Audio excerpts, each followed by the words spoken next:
Значи, покривот на стамбената зграда се смета како заедничка собственост на колективните делови од стамбената зграда. Има законски одредби кои што точно го регулираат ова прашање, така значи во Законот за собственост и други стварни права во членот 109 и членот 110 ни кажува дека собствениците на посебните делови значи се должни да учествуваат во тековно инвестиционо одржување на заедничките делови од зградата сразмерно значи со вредноста на нивните посебни делови според вкупната вредност на целата зграда. Во членот значи 110 од истиот закон се уредува врз основа на кој акт значи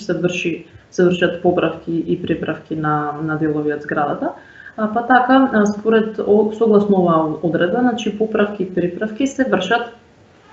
врз основа на договор за заемни односи, односно ако не е склучен договор, тогаш врз основа на непосредна спогодба со мнозинството собственици на деловите од зградата. Судот, значи во конкретниот случај, најпрво треба да се состане куќниот совет во зградата и при тоа да се разгледа проблемот, значи од каде тече, зашто тече, потоа да се викне значи служба за санација на истиот проблем и при тоа значи да се искалкулира севкупниот трошок кој што искочи од целата ситуација за понатака значи да тие трошоци се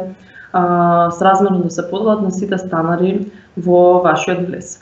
Во случај доколку некој од станарите одбива да даде дел како трошок за санација,